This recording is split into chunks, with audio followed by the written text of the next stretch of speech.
시편 90편 우리 1절부터 10절까지 말씀을 합독하겠습니다. 시편 90편은 구약 성경 869쪽 가량이 있습니다. 시편 90편 1절부터 10절까지만 합독하겠습니다. 주여 주는 대대에 시작. 주여 주는 대대에 우리의 거처가 되셨나이다. 산이 생기기 전 땅과 세계도 주께서 조성하시기 전 곧 영원부터 영원까지 주는 하나님이시니이다. 주께서 사람을 티끌로 돌아가게 하시고 말씀하시기를 너희 인생들은 돌아가라 하셨사오니 주의 목전에는 천년이 지나간 어제 같으며 밤의 한순간 같을 뿐임이니이다. 주께서 그들을 홍수처럼 쓸어 가시나이다. 그들은 잠깐 자는 것 같으며 아침에 돋는 풀 같으니이다. 풀은 아침에 꽃이 피어 자라다가 저녁에는 시들어 마르나이다. 우리는 주의 노에 소멸되며 주의 분내심에 놀라나이다. 주께서 우리의 죄악을 주의 앞에 놓으시며 우리의 은밀한 죄를 주의 얼굴빛 가운데 두셨사오니 우리의 모든 날이 주의 분노 중에 지나가며 우리의 평생이 순식간에 다하였나이다. 우리의 연수가 70이요 강건하면 80이라도 그 연수의 자랑은 수고와 슬픔뿐이요 신속히 가니 우리가 날아가나이다. 아멘. 말씀과 예배를 위해 기도하겠습니다. 살아계신 하나님 아버지, 언제나 주님 말씀은 성령 하나님의 산 소망을 우리에게 주실 하나님 말씀인 것을 기억합니다. 오늘 이 말씀이 우리 영과 혼과 및 관절과 골수를 찔러 쪼개어 하나님의 원하시는 산 소망을 우리에게 회복하고 우리가 그 산 소망을 향해 달려가는 그런 믿음의 말씀이 될 수 있도록 역사해 주옵소서. 이 한 시간을 주님께 의탁하며 감사할 때 귀하신 우리 주 예수님 이름으로 기도하옵나이다. 아멘. 예, 오늘 읽은 말씀을 그리고 시편 90편 전체를 본문으로 해서 하나님의 아침에라는 제목으로 말씀 나누겠습니다. 오늘 읽은 이 본문 말씀 첫 번째 시작할 부분에 보면 시편은 원래 4권에 편집된 책입니다. 5권으로 편집된 책인데 그 중에 4번째 책이 시작하는 첫 번째 시편이다 이렇게 적혀 있어요. 4권, 제4권의 첫 번째 시편이다. 그런데 이 첫 번째 시편의 제목이 뭐냐면 이 꼬리표가 하나님의 사람 뭐라고 되어 있어요? 모세의 기도라 되어 있습니다. 모세의 인생을 통해 모세의 삶을 통해서 모세가 하나님 앞에 읊조린 신앙의 고백 같은 시예요. 여러분, 모세의 시니까 모세는 자기가 자란 이집트 궁중에 40년 세월을 여기 담아있진 않고요. 그리고 광야 미디안에서 훈련받던 40년의 세월도 여기 담아있지 않는 것 같습니다. 오직 여기 담겨있는 것은 80세에 하나님의 부름을 받아서 이스라엘 백성을 인도했던 40년의 그 세월, 그러니까 80세부터 120세의 그 세월 동안에 겪었던 일들을 여기 기록해 두고 있다 이렇게 생각이 됩니다. 그러면서 여기 계속 나오는 것이 뭐냐면 사람은 티끌 같고 인생은 밤의 한순간 같고 천년이라는 오랜 시간조차도 주님 앞에서는 밤에 어제 지나간 것 같은 그 날이고 잠깐 자는 것 같고 아침에 돋는 풀같이 시들어버린다. 풀은 아침에 꽃이 피어 자라다가 저녁에는 시들어 마른다라는 고백을 하고 있습니다. 여기 시편 90편에는 우리의 무슨 잘못된 죄가 기록되어 있지 않습니다. 우리 행위의 죄가 기록되어 있는 것도 아니고 우리 예배를 잘못한 예배의 죄가 기록되어 있는 것도 아닙니다. 이게 뭐냐면 우리 인생이라는 것을 본질적으로 우리 인생이라는 전체의 삶이 본질적으로 이렇다는 거예요. 그것들을 우리가 정리해 보면은 이제 모세가 광야 40년 인도할 동안에 여러 번의 하나님의 분노했던 사건들이 있잖아요.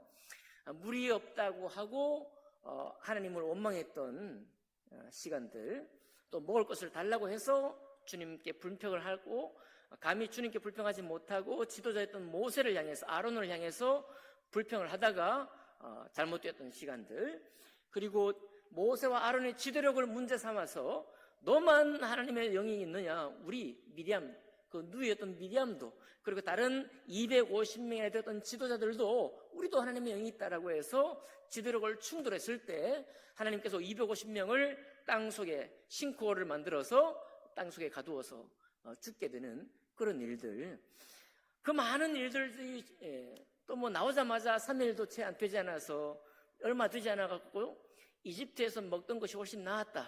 거기에 양파도 있었고 파도 있었고 뭐 많은 옛날을 그리워했던, 지금 당장 눈앞에는 광야 같은 현실밖에 없잖아요. 아직 하나님의 젖과 꿀이는 가나안 땅에 들어가지도 않은 상태, 광야밖에 없는 상태에서 당연히 현실적인 아픔, 괴로움을 노래할 수밖에 없는 처지에 있는데, 그 처지에서 하나님을 신뢰하지 못했던 그 제목들, 어떻게 보면은 우리가 다 믿음 있다 하지만 이스라엘의 광야 생활 가운데 들어가게 되면 우리 모두가 이스라엘 사람처럼 될 수밖에 없는 처지거든요. 본질상 우리가 그렇습니다. 여러분, 저희가 이번에 한 8일 정도 다녀왔는데 3일 정도 지나면 불편한 환경에 있으면 불평이 나오게 되어 있죠. 3일 지나면 여러분, 아무리 좋은 팀이라도 불화가 생기게 되어 있어요. 막 속에 악이 올라옵니다. 경험하셨나요? 경험하시죠? 어떤 모임도 마찬가지. 교회 다닌다고 그런 모임이 아닌 게 아닙니다. 왜 그러냐? 우리의 속성이 그런 거예요. 여러분과 제가 아무리 신실해도 신실한 목사님들 5명, 10명을 묶어가지고 9박 10일 여행 보내놓으면 사건이 생기는 것입니다. 그러나 이번에는 좋았습니다. 다 서로 섬기려고 하는 목사님들 딱 3팀만 갔거든요. 또 서로 뜻이 맞는 목사님들 가정에 다녀왔기 때문에 서로 돌아보고 서로 챙겨주고 하면서 좋은 시간을 가졌습니다. 많은 그런 경우가 자주 있는 건 아닌 거죠. 그래서 그렇습니다. 그러니까 우리 사람이라는 것이, 우리 인간의 본성이, 사람의 본성을 어떻게 보면 모세가 이 10편, 90편에서 말하고 있는 거예요. 이 사람들이 이루어가는 인생이 무엇인가를 정확히 기록해두고 있는 것입니다. 그러니까 여러분, 우리 10편, 90편 읽을 때는 나는 여기에서 예외가 될 거야 라고 읽으면 안 되는 거예요. 나도 하나님의 분노 아래에 있다는 것을 고백할 수밖에 없다라고 읽어야 되는 거예요.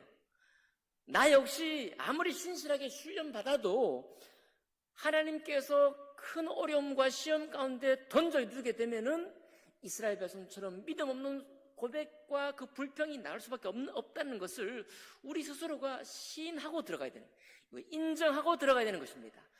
그럴 때 하나님의 진노가 어떤 의미인지 알게 돼요. 자, 250명을 땅이 삼켜버렸습니다. 그것을 250명만 죽은 사건이 아니에요.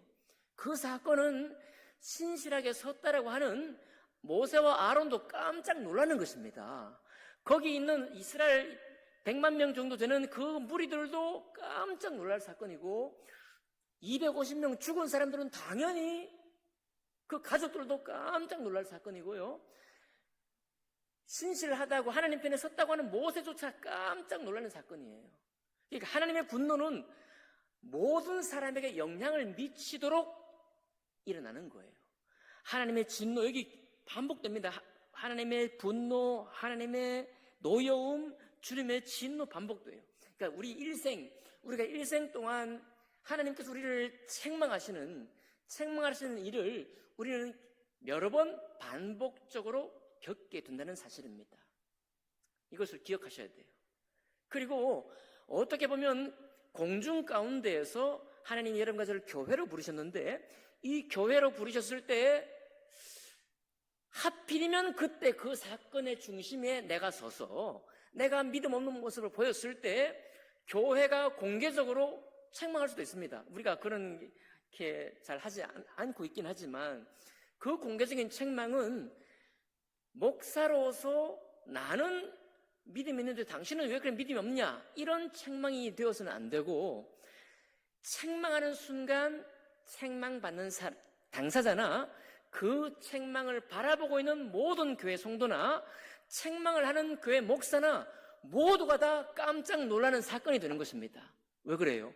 우리 모두가 다 주님의 분노와 노하심 가운데 우리 본성이 버티고 서 있기 때문에 그래요.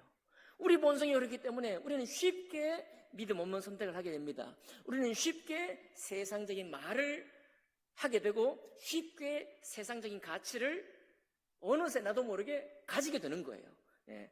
그렇기 때문에 모세가 고백하는 겁니다. 야, 내가 120년 살면서 특별히 하나님의 진리의 말씀을 가지고 하나님의 공동체를 이끌어내는, 이집트로부터 구출해내고 하나님이 약속한 젖과 꿀이 흐르는 가나안 땅, 약속의 땅의 목전에까지 인도하는 그 시간 동안, 그 세월 동안 우리는 너무나 많은 죄악을 드러내게 되고, 그리고 죄만이 아니라 무슨 책망받을 죄가 아니어도 수고와 슬픔뿐이다. 우리가 많이 애를 쓰고 거기에 성공적인 것, 행복한 것 많이 누리긴 하지만 그 전체적으로 우리가 이것을 돌이켜보게 되면 우리 인생은 수고다, 우리 인생은 슬픔이다.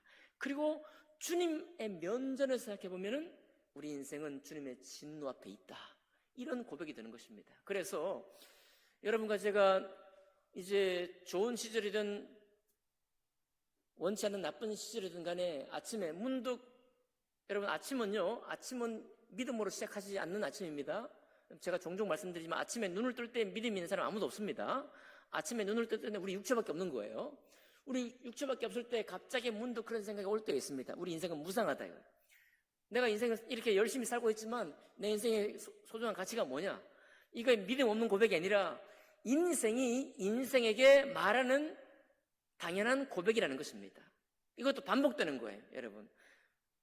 여기 여러분 청년 때는 그런 고백이 너무 멀리 있었는데 이제는 50대는 고백했다가 이제 내가 열심히 살았더니 70대, 60대는 이런 고백이 나에게서 멀다. 그런 분 계실까요? 아닙니다. 또 오는 거예요. 또 옵니다. 우리 인생의 본질이 그렇기 때문에요. 근데 모세가 그냥 그 사실만 기록하려고 이 시편을 쓰고 있냐? 그렇지 않습니다.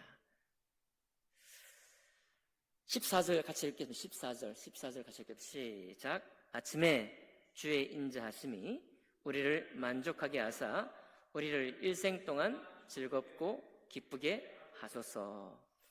15절. 우리를 괴롭게 하신 날수대로, 그리고 우리가 화를 당한 연수대로 우리를 기쁘게 하소서. 자, 어떤 아침이 있습니까? 어떤 아침은 내가 금방 시들어버리는 풀처럼 내가 생각이 될 때가 종종 있는데, 하나님의 은혜와 자비의 아침이 있는데, 이 인자함이 깨달아지는 이 아침, 인자함이 깨달아지는 그 아침은 우리 마음의 영혼의 만족이 오고 또 우리 영혼의 즐거움과 기쁨을 주시는 날이라는 거예요. 내가 수고와 슬픔뿐이고 괴롭게 한 날이 많았고 화를 당한 날이 많지만, 그러나 이 인자함을 깨닫고 하나님의 인자심을 회복하는 그날은 만족이 오고 즐거움이 오고 기쁨이 온다는 것입니다. 제가 미얀마에 가 있는 동안 저희 축구하는 그 소노베 시간에 시합이 있었어요. 토요일 날 제 동기들도 시합을 나갔습니다. 나갔는데 연락이 오지 않던 친구가 연락을 했어요. 미얀마는 국제로밍이 미얀마 그 정부가 국제로밍을 차단시켰기 때문에 받지도 못합니다. 근데 숙소에 있을 때 왔어요. 왔는데 한 친구가 심정지가 온 거예요. 축구하다가. 제가 같이 뛰던 친구입니다. 너무 잘하는 친구죠. 변호사 친구인데 심정지가 와서 실려갔다는 거예요. 지금 막. 근데 결국은 이제 소생이 됐습니다. 소생이 되어서 이제 퇴원을 해서 지금 이제 했는데 초기 응급 조치를 잘 했고, 거기에 우리 선배님 중에는 의사도 있으니까요. 또 친구들이 또 이제 초기 조치를 취해가지고 빠른 속도로 응급실에 119 불러서 보냈기 때문에 살아났습니다. 또 이제 카톡으로 걔가 입이 좀 약간 좀 그러기도 한데 아주 겸손한 그런 글로 남겼더라고요. 제가 개인톡을 했습니다. 제가 이제 전에도 한번 예수님을 좀 소개하고 싶었고 그런 친구인데, 이번에 이 일을 만났으니까 시편 90편을 묵상하고 있던 날이라서, 친구야, 두 아침이 있는데 어떤 아침은 이런 아침이고 어떤 아침은 주님의 인자하심이 있는 아침이 있다. 이번에 이 일을 겪어서 살아났으니 그저 지금까지 살아왔던 생의 방식으로 살 수도 있지만은 하나님의 인자하심을 깨닫고 다시 두 번째 기회, 제 기도하기로는 주님 이게 두 번째 기회를 주십시오 혹은 마지막 기회를 주십시오 그렇게 기도했거든요. 마지막일 수도 있습니다. 두 번째 기회일 수도 있지만 마지막 기회일 수도 있잖아요. 하나님의 인자하심을 좀 깨달았으면 좋겠다라고 톡을 보냈는데 어떨지는 모르겠습니다. 여러분, 우리의 믿음이 너무나 성공적이고 너무나 행복하고 너무 승리에 취할 만한 그런 인생이 있는 게 아닙니다. 우리 인생이라는 것이 때로 그런 순간도 있지만 엎치락뒤치락 하지 않습니까? 그런데 우리가 언제 참 크신 하나님의 인자하심을 경험을 합니까? 그거는 내가 막 행복해, 내가 막 기뻐, 내가 막 주님께서 나를 도와주셔 이렇게 막 도와주셔가지고 내가 너무 기분이 좋아 이럴 때가 아니라 전체 인생, 내 인생에 아무런 어떤 흔적도 없고 지금 현재로서 도움이 없는데도 불구하고 내가 하나님의 인자하심을 느끼는 거예요. 내가 하나님의 인자하심 그 사랑을 내가 느끼는 것입니다. 그런 때에 하나님은 정말 나에게서 크시고 내게서 아무런 일이 일어나지 않더라도 주님의 인자하심을 감사할 수 있죠. 감격할 수 있고 기뻐할 수 있는 것입니다. 모세가 지금 그런 아침을 맞이하고 있고 또 수많은 이스라엘 백성에게 그런 아침을 맞이하기를 원하고 여기 오늘 시편 90편을 묵상하고 있는 여러분과 저에게도 그런 아침이 있기를 원하는 것입니다. 17절에요. 주 우리 하나님의 은총을 우리에게 내리게 하사 우리의 손이 행한 일을 우리에게 견고하게 하소서, 우리의 손이 행한 일을 견고하게 하소서라고 마지막 고백을 하고 있는 것입니다. 제가 이제 미얀마에 다녀온 짧은 좀 정리를 이렇게 좀 하면서 마치려고 합니다. 미얀마는 거의 국가적으로 파탄된 상태입니다. 우리 군부 정권도 사람의 피를 많이 흘리고 어떤 일을 많이 했긴 했지만 그러나 나라의 경제를 살려야 되겠다는 그런 일념은 있었어요. 근데 이 군부는 그런 일념이 없습니다. 자기들의 울타리만, 자기들의 이권만 챙기고 청년들을 군대로 불러 총알바지로 만들고, 제가 어떤 유튜브를 보니까요, 군대로 불러갖고는 훈련도 안 시키고 총알바지 내몬다는 거예요. 그래서 많은 청년들이 미얀마를 태국이나 다른 데로 간다는 거예요. 근데 가면 못 돌아간다는 겁니다. 여러분, 국제로밍이 차단된 이유가 있는 거예요. SNS, 페이스북 다 안 됩니다. 어떤 것도 자기 나라에 있는 소식이 국제사회에 전달되는 것에 대해서 별로 차단하고 있는 거죠. 그래도 요즘 청년들이 너무 힙해요. 좀 옛날에는 정책인 엄청난 무슨 각오를 가지고 들어가는데 요즘은 그냥 핸드폰 하나 들고 그 상황도 좋지 않은데 들어가가지고 미얀마 상황을 다 촬영도 하고 자기 나름대로 막 해설도 하고 하는 것을 보게 됩니다. 지금까지 미얀마는 한 130개 이상의 종족이 있어요. 말도 안 되죠. 버마족이 한 80% 정도 되고 나머지는 전부 다 소수민족들입니다. 지금은 군부 독재로 오랫동안 있다가 잠깐 2015년에 그 아웅산 수지가 이렇게 돼가지고 있었는데, 군부 독재가 오래 통치하고 있던 동안에 법률을 그냥 쿠데타를 상시적으로 일으킬 수 있는 법률을 바꿔놨더라고요. 그러니까 항상 계엄을 할 수 있어요. 특별한 국회 동의 필요 없습니다. 국민 투표 필요 없어요. 군부가 결정하면 언제나 계엄을 할 수 있어요. 그래서 이제 이번에 쿠데타가 된 거고, 그 쿠데타가 성공을 했죠. 그래서 작년 12월에 다른 모든 야당은 다 없애버리고 투표 어떻게 했는지도 모르는 투표해갖고 그냥 대통령이 된 것입니다.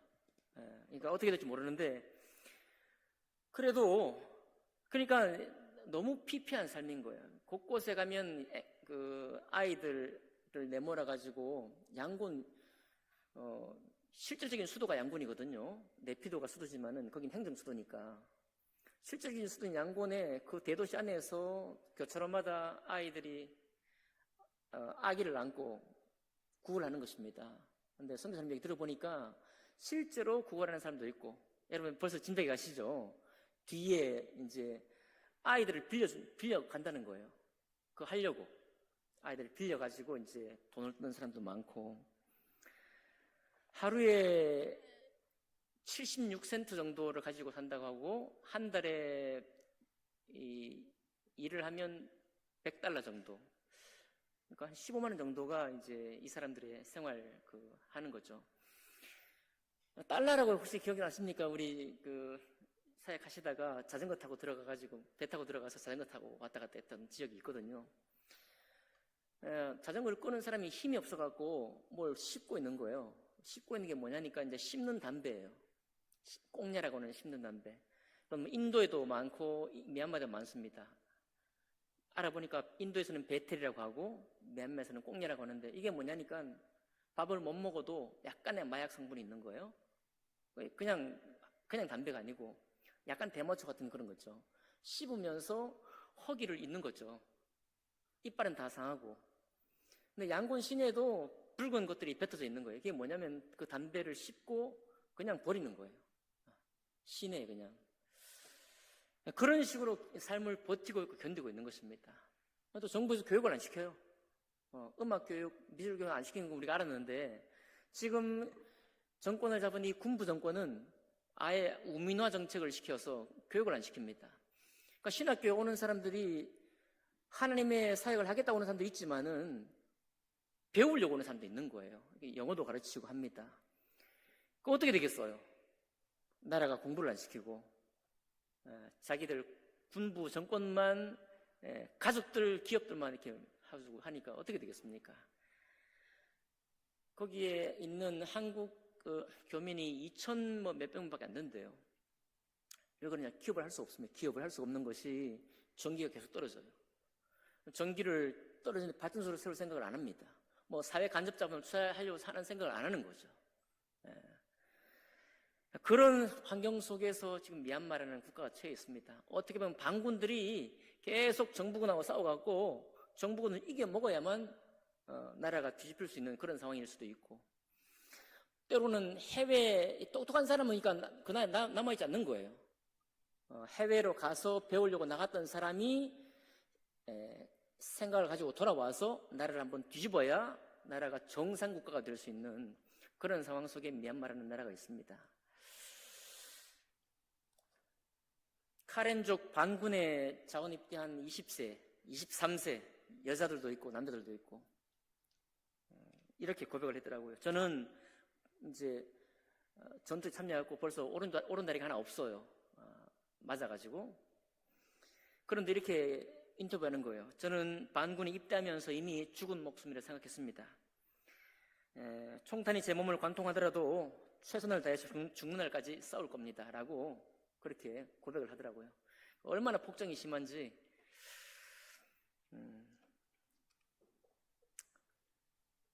어쨌든 나라가 아닌 나라, 이미 파탄난 나라 미얀마가 처해 있습니다.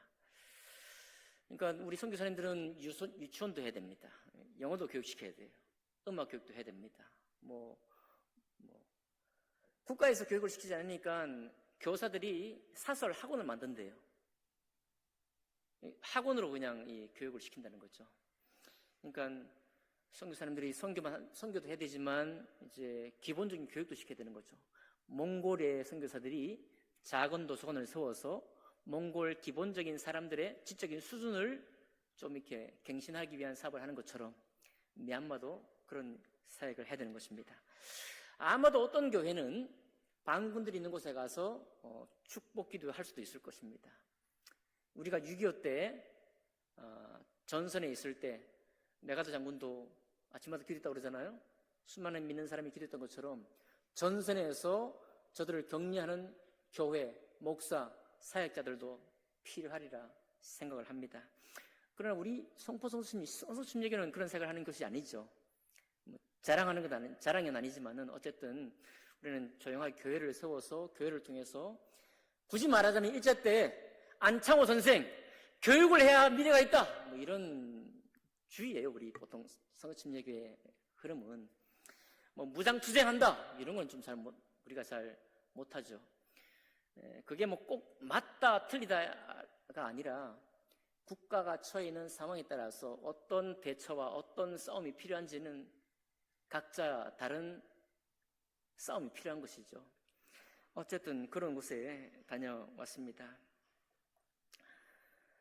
여러분, 우리가 신앙을 가졌다고 하는 것은 정말 우리 대한민국 정말 좋은 나라에 살고 있는 것이죠. 좋은 나라에 살면서 우리가 잘 되는 쪽에 우리 인생이 만족을 누리는 그런 쪽에 신앙이 전부가 아니라는 것을 잘 살고 있는 우리가, 정말 평안한 중에 신앙생활을 하는 우리가 자꾸만 깨달아야 할 필요가 있습니다. 많은 곳의 크리스찬들이, 많은 곳의 신앙생활 자체가 쉽지 않은 곳에서 신앙생활을 하고 있고요. 그래서 우리가 힘 닿는 대로 우리의 방식으로, 우리의 방법대로 도와줄 필요가 또 있겠죠. 그렇지 않습니까? 우리는 여러분과 제가 아무리 행복하게 살아도 여기 고백하고 있잖아요. 밤의 한순간 같을 뿐입니다. 여러분과 제가 아무리 높은 수준의 신앙을 가져도 우리는 주님의 분노 앞에 서 있는 거예요. 그렇게 고백합니까? 우리는 주님의 뜻을 거절할 때가 많이 있습니다. 여러분과 제가 주님의 뜻과 함께하지 못할 때도 많이 있어요. 그러니까 우리가 무슨 그들보다 잘났다, 그들보다 더 위대한 신앙을 가졌다 이런 식의 생각보다는 우리 역시 이스라엘 백성이 광야에서 보였던 신앙의 한 사람에 불과한 것이고, 미얀마 사람들이 겪고 있는 저런 정말 폭압적인 상황 가운데 있을 때에는 정말 숨죽이는 신앙으로 들어가기도 하고, 아무런 민족과 국가를 위해서 활동하지 못하는 신앙으로 들어가기도 하죠. 그렇죠? 여러분, 한국교회가 지금 욕을 엄청 얻어먹고 있지만은 그래도 한국교회를 붙들고 있는 한 가지 역사적인 사건이 있습니다. 뭔지 아십니까? 일제 때 독립선언을 했던 민족 지도자 중에 크리스찬 지도자가 절반 이상이었다는 사실 한 가지입니다. 근데 여러분과 제가 알고 있는 이 신앙은 그런 지도자를 키우지 않아요. 오히려 국가가 어떻게 되었든지 간에 그 안에서 순전한 신앙을 갖도록 요구하는 신앙의 그룹에 속해 있어요, 우리가. 제가 여기서 뭐라고 하는 게 아닙니다. 전 이 순전한 신앙을 좋아해요. 그러나 한계도 분명합니다. 한계. 이해하시죠? 그러니까 성서 침례 교회로서의 자부심을 가지는 것 필요하지만 하나님의 말씀이 성서 침례 교회의 것은 아니에요. 이해하시죠? 하나님의 말씀이 한국교회의 말씀이 아닙니다. 한국교회가 다 하나님 말씀을 다 실현하고 있는 것도 아니에요. 그래서 결국은 우리가 신앙을 끝낼 때는 모세가 지금 고백하는 것처럼, 주님, 내가 신앙을 살았지만 나 역시 주님의 분노 앞에 있습니다 라고 고백할 수밖에 없는 것입니다. 나 역시 주님의 진노 앞에 서 있는 자예요. 그러나 그런 자를 주님의 인자하심 가운데 여기까지 인도해 주셨습니다라고 고백하는 신앙이 참된 신앙인 것이죠. 제 말에 동의하십니까? 네. 그러니까 우리의 신앙은 사실은 깊어질 수밖에 없습니다. 우리의 신앙은 겸손될 수밖에 없는 거예요. 왜 우리가 날마다 깨어날 수밖에 없느냐? 우리 날마다 자기 때문에 그래요. 날마다 내가 귀하다고 생각하는 그 말씀만 붙들고 살아갈 때가 많이 있는 것입니다. 내가 돌아보지 않은 말씀이 여기에 이만큼 있는데 그 말씀을 돌아보지 못할 때가 너무 많은 거예요. 여러분, 그러니까 그저 우리가 부족하니 인자하심으로 덮어만 달라고 하는 기도가 아니라, 오늘 어떤 아침인데 이 아침에는 하나님이 내가 미처 생각하지 못했던 그런 부분을 나에게 깨닫게 해주셨군요. 내가 알려고 하지 않았는데 불구하고 주님의 인자하신 사랑으로 나에게 분노를 발휘하지 아니하고 나에게 노를 발휘하지 아니하고 그것을 저 뒤로 밀쳐두면서까지도 나에게 깨닫게 하시려고 이 아침을 주셨군요 라는 고백이 여러분과 저에게 있기를 원하는 것입니다. 그런 신앙의 깊은 차원 가운데로 들어가기를 원합니다. 오늘 투표하셨나요? 누구 당이 옳고 누구 당이 옳고 이런 논의에서부터 조금 나아갈 수 있기를 바랍니다. 성경은 두 당 중에 어떤 당을 전폭적으로 지지하지 않습니다. 아멘인가요? 하나님 말씀은요, 공의도 있고, 하나님 말씀은 복지도 있고, 하나님 말씀은 승리도 있고, 하나님 말씀은 개인의 이익을 보호하는 말씀도 있고, 동시에 분배하라는 말씀이 있습니다. 늘 있습니다. 그러니까 우리의 신앙의 현 상태가 어떤지를 하나님 말씀, 이 인자하신 말씀 가운데 계속해서 새롭게 하시는 여러분과 제가 되어서 우리의 그룹의 자부심은 자부심대로 있고 부족함은 부족함대로 알아서 서로 교통할 수 있는, 새로운 것을 받아들이고 사귈 수 있는 그런 넓어진 신앙이 되기를 주님 이름으로 축복합니다. 기도하겠습니다. 살아계신 하나님 아버지, 감사드립니다. 모세가 120년의 인생을 다 산 후에 또 그 광야를 관통해 가면서 수많은 지도자들이 죽고 주님 앞에 득죄하여서 하나님의 심판 가운데 떨어지는 것을 놀라워하면서 살아왔습니다. 하나님, 그 사람들을 볼 때 주님의 분노는 여전히 살아있고 매일같이 분노하시는 주님을 우리가 기억할 수 있으며, 또한 동시에 그 어떤 아침에 그런 가운데 있으면서도 주님이 우리에게 인자심을 베푸셔서 주님 알게 하시고 주님의 뜻을 품게 하시는 그 놀라우신 하나님을 이 시간 고백하기를 원합니다. 하나님, 우리의 부족함을 깊이 이해해 주시고 우리의 부족함을 새롭게 해주시는 그 인자하신 아침을 맞이할 수 있도록 저희들을 축복해 주시옵소서. 미얀마를 불쌍히 여겨 주시옵소서. 우리 민족을 사용해 주시옵소서.